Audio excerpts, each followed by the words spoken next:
Electrocast. The new LinkedIn Hiring Pro can't undo your last hire. The human postponer. They were the master of one phrase. I'll circle back on that. But 3 months later, you were the one doing all their work and wondering how big that circle is.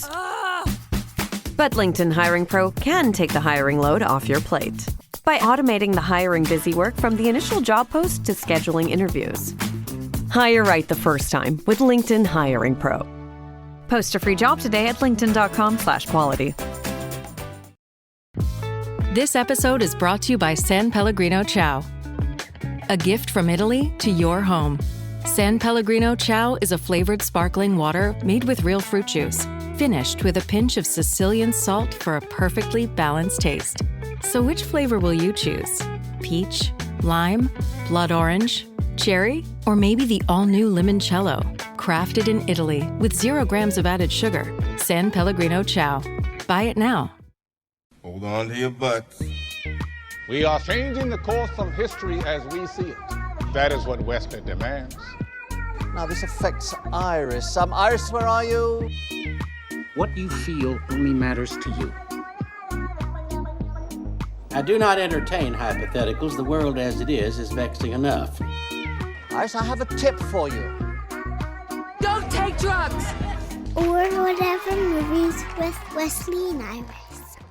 What up, and welcome to Or Whatever Movies. I'm your co-host, Iris, and I'm here with my older brother, Wesley. Today we're talking a movie from 1995. Tom Hanks, Bill Paxton, Gary Sinise, Kevin Bacon. Wow, this is a great 6 Degrees of Kevin Bacon movie. It really is. Apollo 13. Ed Harris. Yeah, but top billing, let's see. I'm looking at the one sheet. Hanks, Bacon. Bacon before Paxton? Hanks, Bacon, Paxton, Sinise, and Harris. You're right. And Kathleen Sausage Quinlan, Fest. not to be discounted. No. So, well, see that. And you said, and with, what else has Kathleen Quinlan done? She did Breakdown with Kurt Russell and like The Doors and some of those legal thrillers or whatever. She's so perfectly 1970s in Apollo 13. I can't picture her in any other time period. She has like the bouffant and the blue eyeshadow and stuff. Right. Very Texas. Yeah, really good. Man, finally reviewing Apollo 13. What took so long? It took Science Month. Science Month. You love Apollo 13, like love, like Clint Eastwood boner level love Apollo 13. That's a poster quote. But, you know, there's nothing pressing or urgent about this movie. It's not like an anniversary or anything. Shh. It was. A mere 1 year ago, had the absolute fortune of seeing Apollo 13 for the first time ever in IMAX. Whoa. And how did it stack up to Project Hail Mary? Project Hail Mary had multiple scenes filmed for IMAX, a lot of the big scenes, so it filled up the entire screen in a different aspect ratio. So Apollo 13 was still letterbox, but it was just way bigger, way cooler with the sound. It was optimized for IMAX. Kelly's seen this movie before. I've seen this movie dozens of times. And even she still applauded at the end of the IMAX presentation. Aw, that's so sweet. Why do you love Apollo 13 so much? And why do you think after all these years it's still a fan favorite? It was probably a very sweet age for me. I was about 19 and into more like adult themed movies and, you know, not for kids. This one is heavily technical, which I appreciated. It wasn't dumbed down and explained. All the explanation, the exposition, you'll find the vast majority of it is done through the news broadcasts where they're trying to explain to the concerned dum-dums on the ground the technical aspects of this rescue and what's necessary and the likelihood that they'll survive using their resources. Which are all archival, right? Yes. Walter Cronkite rubbing his hands together and like for Apollo 11 and everybody, all the reports. There was such a wealth. I mean, it caught national attention. So there was such a wealth of footage that it's just a seamless blend in the maybe the only movie that I can compare on this level to something like JFK, where it was just such a national phenomenon and there was so much news coverage, archival news coverage, the footage that they have at their disposal to recreate the events and tell a pretty complicated story. That's kind of the irony of the story, right? That people didn't care about the mission itself before things went south. Like, they didn't pick up the initial broadcast, but suddenly when it's a tragedy, it captures the nation's imagination. Sure. Well, imagination and concern and humanity, but it's like a diamond in the rough in that way. This movie is framed by the success and heroism of Apollo 11. You know, Neil Armstrong is mentioned in the same sentence as Christopher Columbus. That's so weird and random because he's just a normal guy who, in the course of science, was fortunate enough to land in the captain's chair, the pilot seat for Apollo 11. And now these guys, it's totally routine until it's not, until it brings out the best in everyone to try to get these guys home. And there's technical excellence and strategizing and experience and trying to preserve, this level of calm and clear-headedness in, when their bodies are turning against them and they're plagued by carbon dioxide poisoning and things. It's just like clinging on to life via multiple threads. I mean, this sounds so much like The Martian. Has Andy Weir ever commented on Apollo 13? Not that I've seen, and I think I would have been keen to that, and I would have remembered that because Artemis, his second novel, takes place entirely on the moon. But I don't recall offhand a direct. Maybe it's like one of those too close things. Maybe he had the courage to go heavily technical and not explain it or dumb it down for the masses as much because he saw the feat that Apollo 13 achieved. So I watched Apollo 13 DVD extras, and they interviewed the real Jim Lovell. And Jim Lovell says that despite them not being able to get Kevin Costner, who I think Jim Lovell wanted to play him, he was happy with Tom Hanks because, well, he's Tom Hanks, dude, and also because he's a closet astronaut. Yep. Do you consider yourself a closet astronaut? No, I'm more of a space fan, and I'm caught up in the real space and this kind of stuff. Like, I'm more a closet astronaut than I am a space nerd. Apollo 13 ranks way higher, in my humble opinion, than something like Star Wars. And while Project Hail Mary and things like Andy Weir stuff has elements of science fiction and fantasy, even perhaps with the aliens, it's still grounded in real science. But yeah, Tom Hanks was an enthusiast. I would have thought that he caught this bug from Apollo 13, which is a huge project with a vast cast of real talent, in his sweet spot. This is the absolute glory days for Tom Hanks. Not to say that he ever really fell off, but this was released in 95. And as I recall, Forrest Gump, his Oscar was 94. In Philadelphia, his Oscar was 96? But after this, he produced From the Earth to the Moon, that limited series, that docuseries. And likewise, after 99, he did Band of Brothers after Saving Private Ryan. It just seems like he did his research and was all a fan or whatever and kept on and extended that to other projects. Isn't what makes Apollo 13 so great is just how inspirational it is? I think so. There's the heroism of the moon and there's the technical requirements, all the boxes you have to check, all the buttons you have to press to get there. But this is humanity in the face of adversity. Perseverance in the pursuit of the preservation of life. Speaking of heroism, didn't you once meet Neil Armstrong? Buzz Aldrin. Who is credited as what? Well, so I saw him at the Griffith Observatory in Griffith Park in LA. He was signing copies of his book, but he had a name, like a nameplate, a plaque on the table that he was signing. And you would think it would say Buzz Aldrin, second man on the moon, or Buzz Aldrin, astronaut, something like that, Apollo 11 astronaut. Nope. Instead, it said Buzz Aldrin, space hero. This is his claim to fame. This is what he worked for his entire life. He's very passionate about it. He also punched that dude in the face for suggesting that he didn't actually land on the moon. What dude? Just some guy who was like a moon denier or whatever. And cornered him and tried to get him to confess that they hadn't landed on the moon, and Buzz Aldrin punched him in the nose as an old dude, as like an 80-year-old or something. Doth he protest too much? I don't know about that. But at the time, he was running his zero-G flights with Buzz Aldrin, in which connects to Apollo 13 because they filmed an awful lot of this footage in not space, but in the parabolic anti-gravity flights where they just go up and then fall and then turn around and go up and then fall again to achieve zero gravity to film some of these scenes inside the capsule. Anyway, he was offering those flights. It was $9,000 a ticket if you want to go up in a parabolic flight and experience weightlessness with Buzz Aldrin. And I said, Mr. Aldrin, thank you. I'm looking forward to seeing you again when I save up the money for that zero-G flight. And he went, yeah, I've been there. And I was like, okay. And I moved along. It was weird. Never meet your heroes, Wes. Never meet your heroes. Heroes. I don't know. He was there. He wasn't Neil Armstrong. He was the second dude. And so I guess he's fighting for his place, for his recognition, like a runner-up on Idol or something. You don't get the glory, but you preserve what you can, and you spend the rest of your life defending and going to conventions or something. Why didn't Tom Hanks get the Oscar for Apollo 13? This is a stunning performance. It's great, but he doesn't cry in this movie, and he cries in Forrest Gump, and he certainly cries in Philadelphia and stuff. A very quiet, controlled, very intelligent performance, and I think that comes through.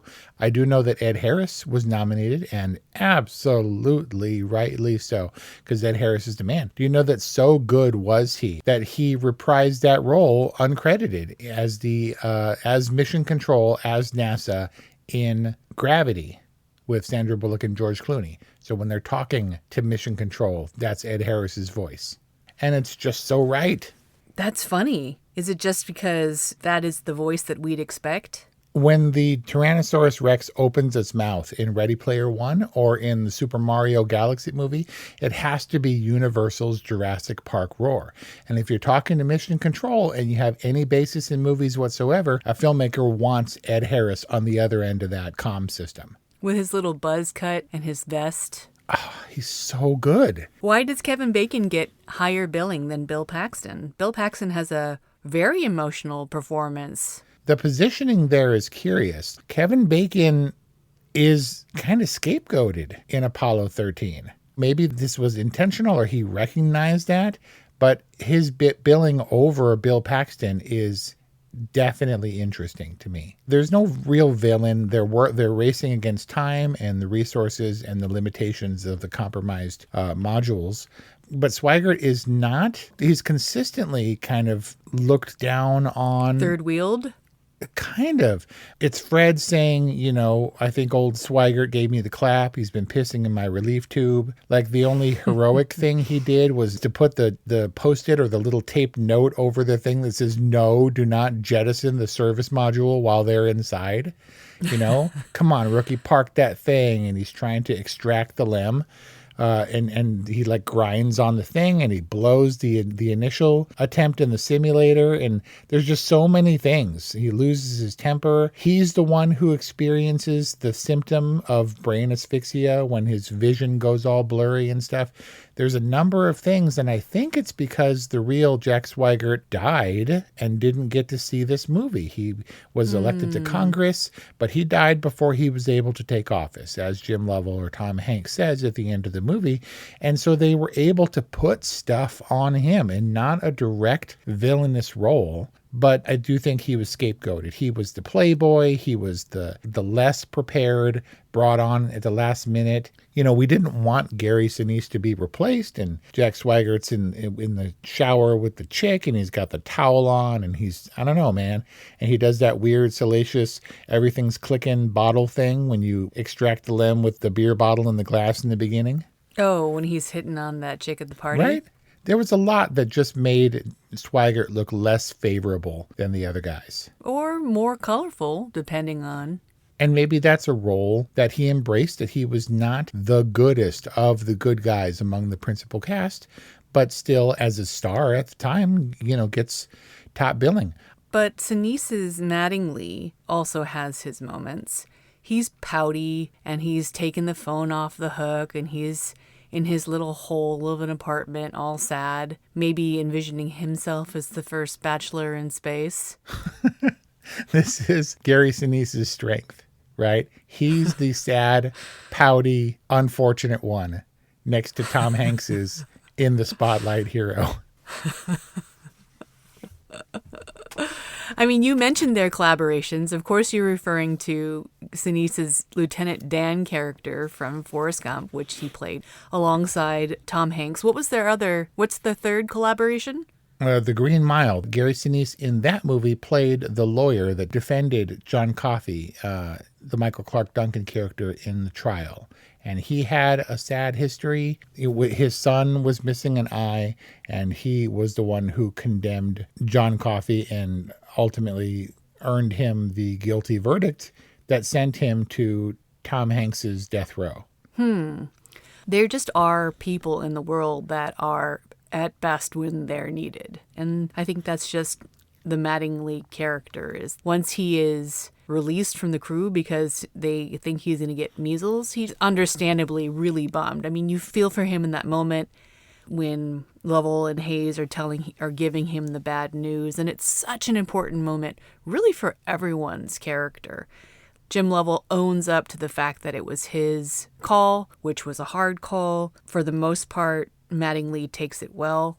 He takes it in stride, I think, just kind of understanding everyone's position in it. Fred Hayes is kind of he's the peacekeeper. He runs after Ken. It's such an important character moment and the beginning of Ken Spiral, because he's just a dude who needs to be needed. And when he's in the simulator and he's like, let's run it again. Aren't you glad that he's on the ground? Oh, so glad. But his is a quiet desperation and pressure. He's in the cold, dark simulator on his own, reporting back to the guys, and he takes it upon himself to really do everything he can to help. So glad. You know, you can see the relief on Lovell's face, and he's like, Ken's working on it. They've got him in the simulators and stuff, and they're all kind of relieved. Going back to the Swigert thing and how they not vilify him, but scapegoat him a little bit, like it's pretty clear when he's like, we got her back up, Ken. Boy, I wish you were here and could see it. Ken's like, I bet you do. And it's just, there's a moment there where you can feel it. It's like he looks the doc in the eye and contemptuously says, yeah, you know, I don't have the measles. And it's just, he has a great redemptive arc. Also, don't know, I'm sure that this is based in fact, but he is the only one who went up and flew again. Fred never flew in space. Jim said he never went back up. Swigert died after being elected to Congress, but Mattingly went up and flew the space shuttle. So that's great all around for him, because he was never going to be the one on the surface, as I recall. He was the, what's the third astronaut in Apollo 11? There's Neil and Buzz, and who's the last guy? I mean, I'd know his name if you said it. Michael Connolly. And Ken Mattingly, I think, was the Michael Connolly. So he not only did he get to do what he originally was scheduled to do, which is to go to space and go to the moon, but then he flew the space shuttle on top of it. Good job, Ken Mattingly. Here's your report. Oh, thanks, Jane. I wish I could hire someone just like you. Try LinkedIn Hiring Pro. It's more than a job board. It's like the recruiter you always wished you had. Hiring Pro uses real-time insights to match your role to LinkedIn's unique network of professionals and delivers a short list of best fit candidates. You'll spend less time sorting applicants and more time talking to the right people. Let's do it. You're irreplaceable, Jane, but another you would be great. Hire right the first time. Post your job for free on LinkedIn today at linkedin.com/quality. This episode is brought to you by San Pellegrino Ciao. A gift from Italy to your home. San Pellegrino Ciao is a flavored sparkling water made with real fruit juice, finished with a pinch of Sicilian salt for a perfectly balanced taste. So which flavor will you choose? Peach, lime, blood orange, cherry, or maybe the all-new limoncello? Crafted in Italy with 0 grams of added sugar. San Pellegrino Ciao. Buy it now. I do want to touch on that scene where they have to tell him that he's been scrubbed from the mission.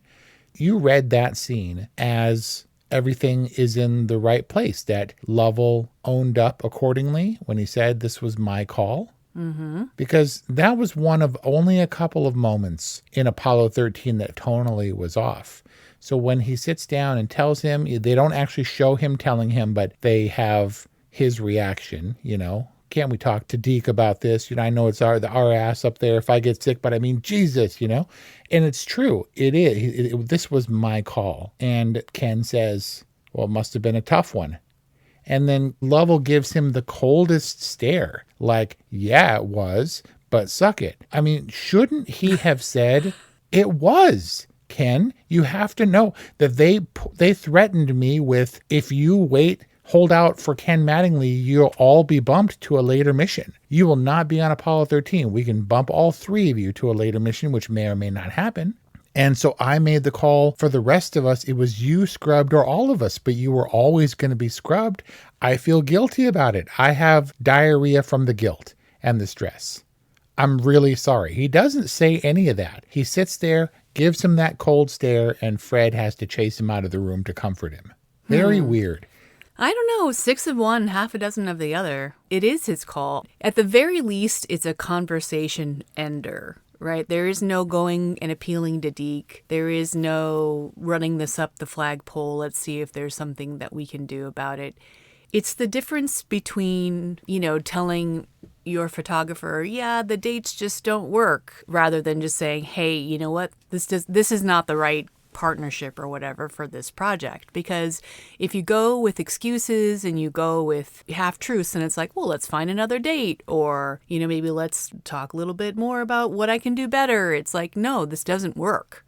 And it's a more honest answer, even if it's because of, hey, either it's you or it's all of us. Like, he's still owning that decision, even if his decision was based on, in part, I want to go to the moon. I don't want to be scrubbed. But maybe it's because Jim Lovell genuinely believed that, he and Hayes were the best people to man this mission.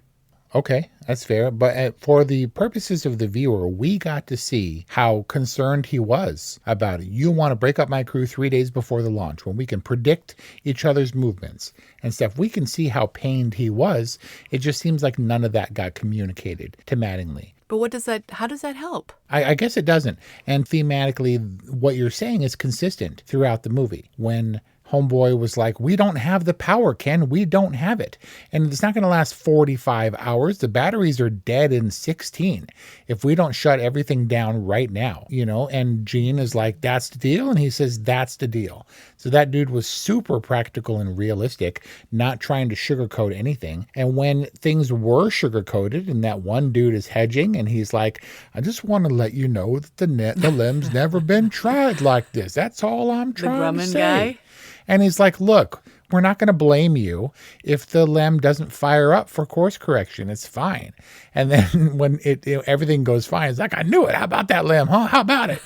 And Gene's like, in no uncertain terms, yeah, I guess you get to keep your job. And the dude's like, you betcha. But that's what happens, I suppose, when you make your excuses. You seem whiny and shifty and not authoritative and strong. Right. Like when you waffle about the reentry plan. Yeah. They get suspicious. They don't have one. They're not telling us something. Yeah. Honesty, even if the news is bad, does more to instill trust. Yeah. And that's all you can rely on in a moment of crisis. Yeah, Lovell says, here's what you're going to do. You're going to get us those plans, whatever they may be, because he needs to keep his team together too. Keep everybody who's not on comms from falling apart. And he gets it from his mom. Blanche is like, if they can get a washing machine to fly, my Jimmy could land it. And she's confused and uncertain, but she never wavers in her faith in her son's ability, that if it can be done, he will make it happen. Such a great moment for the Blanche character. And when she delivered that line, I was like, that's totally the line that the casting director gave her when she was auditioning for that role. And similarly, when Gary Sinise chose the Ken role, I think it was because of that character-defining moment between the three of the crew. And then also the moment that Ken's character basically saves the day. He's the one that suggests they reverse the power from the cells, from the batteries, to get the amperage they need. He quietly saves the day and solves the reentry problem. Right. And that, I think, is indicative of NASA and Mission Control looking at screens, looking at the data, crunching through the arithmetic and finding the answers, and not about explosions and being rocked all over the place and nearly freezing to death. It's the quiet strength and the perseverance and the excellence that gets you through those problems, and indeed all the way to the moon, or close enough to it that you can still bring people back safely when stuff goes horribly wrong. But we've also discussed that every movie is about saving a woman or a child, someone who is more vulnerable than the main characters, than the heroes. So is this movie about that? And it's kind of a lame segue, but shall we talk about the females in this cast?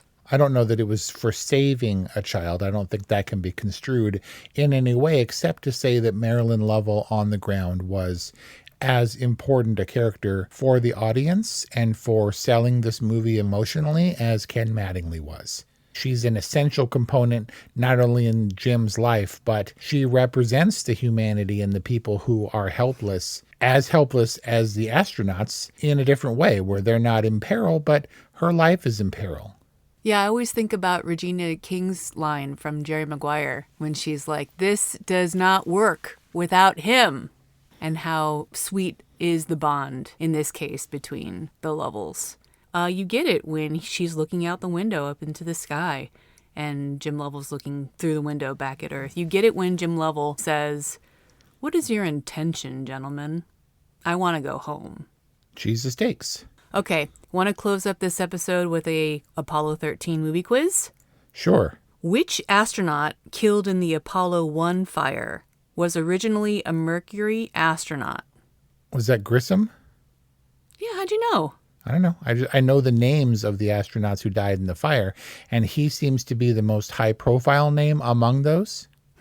Okay. That's good logic. How many missions does Ed Harris's Gene Kranz serve as flight? At least multiples, because Mrs. Krantz broke out the needle and thread again, and it's become tradition that he has the vest. Does that vest represent all his missions because each one has a patch? Interesting. Let's say 11. I think that's a little generous. On what Apollo mission does Ken Mattingly actually get to fly? Let's see. And flew command module pilot, Apollo 16? You got to say it with confidence, Wes. Apollo 16. And flew Good the job. space shuttle. Who was the original commander of Apollo 13? Oh, that was his something flared up. Was it Alan Shepard? He's kind of famous, right? I wouldn't want to be Alan Shepard tonight. Ear infection. Alan Shepard's ear infection flared up. We all been bumped to the prime crew of Apollo 13. Wow. You don't even know the answers, but you kind of know the answers intuitively. Right. I have to recall it from just from the dialogue. How many days does it take to get to the moon? 3 days. How long does Jim tell his son that it takes? 3 days. 4. 4 days? Really? 4 days. If Jim Lovell wasn't on the Apollo 13 mission, where would he have been with his family? Let's see. They were rescheduling their vacation. How about, say, the moon? It was somewhere tropical or beachy, Bahamas or Cancun or something. Acapulco. Acapulco, huh? Okay. You know, I was wondering this myself. What ailment was Fred Hayes suffering from? The clap. Was it really, though? I think it was a kidney infection or something, or UTI. I would have thought if he was going to be not right for the mission, if we were going to show that he truly wasn't meant to be there when he took Ken Mattingly's place, I would have thought they would have had Swigert do the puking. But they needed Fred to do the puking because Fred ultimately got the fever and got really sick and was not doing well, which only adds to our fuzzy feeling about Fred. Got to take care of that guy. Look how much that guy is suffering. Even if they can possibly survive, he's still having a really rough go. I mean, they all do, but it's really just like hollow eyes and stubble, but Fred was legitimately sick. 104 fever? That's ridiculous. He was very Morgan Earp at the end there when he's hugging him and stuff. 80 degrees out there. All right. Pretty good, Wes. Best quote of the movie. Not the best, not the most famous one, because that's obvious. Houston, we have a problem. Give me a good Ed Harris quote, because he's got some good ones. I say it all the time when things are looking bleak and I'm trying to assess, to look at the situation from a standpoint of status. I always say, what do we got on the spacecraft that's good? That's just me. But failure is not an option is pretty high up there. Yeah, because one could argue, in a soft skills kind of sense, that Gene Kranz's eternal optimism is a major reason for their success. I don't know, man. That could be headstrong professionalism. Because even it's so touching when Gene, who's been strong and consistent and insisting that nobody drop the ball. I suggest you find a way to put a square peg in a round hole rapidly. I don't want guesses. I want the procedure now. And he's kicking trash cans and stuff. For him to break down and cry on screen, I was like, aw, Gene, you can relax now. But in a way, it's kind of like he had no control and he didn't really have many contributions. I mean, sure, he's making calls, right? But always based on other people's information. No, he's got to be the strong leader type. Like he just accepts that it's his responsibility and, falls on the LEM guy if the LEM fails to fire up. And he would have gotten fired as a response because someone's got to go to jail, Ben. And Gene knows that if those guys died, that would have been on him. You know what, Wes? Yes. I think Apollo 13 qualifies as bros broing down. I'm okay with that. There are no real moments of aggression or posturing. There's frustration and helplessness, but there's tender. Do bros hug each other in The Hangover? Yeah, when Ed Harris's Stu is at his most angry at Zach Galifianakis's Alan, he then hits him with the door and it's like, oh, dude, Alan, are you all right? Man, a parallel you can only find here at Or Whatever Movies. Apollo 13 and The Hangover. Both now available, orwhatevermovies.com or wherever you get podcasts. Yeah, I wouldn't say that Apollo 13 is my bros broing down movie. It's just I love this movie because this is a movie about technical achievement and perseverance and human spirit and all that stuff too. But we're going to make it complicated because we don't have time to dumb it down. We're going to introduce free return trajectory and we're going to introduce extraction of the LEM and going into the command module for life support and all that stuff because it was the way it was and things are hectic. And if you can't keep up, then clear the room because we need to get these guys home. I love the language of this movie. I feel like I learned a lot, or at least I'm able to keep pace because of how well the movie was delivered. I never felt like I was confused and like, wait, what is happening? Because even if I didn't understand the technical terminology, everything was represented in such a way that you could understand. I think it has a lot to do with the filmmakers and the screenwriters not dumbing it down, but also pacing it in such a way that we can keep up with it. And that goes a really long way in helping us feel in on it and smart. And that's our discussion on Apollo 13. Tune in all month, or orwhatevermovies.com, or wherever you get podcasts. If you would like to see a specific theme or movie covered, let us know, 818-835-0473, or whatevermovies@gmail.com. And thanks for listening. NFL football season is here, which means when you switch to Verizon, it feels like touchdown. Because you get NFL Sunday Ticket from YouTube on us when you buy an eligible 5G phone on select unlimited plans, which means you can watch every out-of-market game every Sunday afternoon. And it's all on us. Now that's the Verizon way to kick off the NFL football season right. Switch and get NFL Sunday Ticket from YouTube on us, only with Verizon. The right window treatments change everything. Your sleep, your privacy, the way every room looks and feels. At Blinds.com, we've spent 30 years making it surprisingly simple to get exactly what your home needs. We've covered over 25 million windows and have 50,000 five-star reviews to prove we deliver. Whether you DIY it or want a pro to handle everything from measure to install, we have you covered. Real design professionals, free samples, zero pressure. Right now, get up to 45% off with minimum purchase, plus get a free professional measure at Blinds.com. Rules and restrictions apply. Electricast.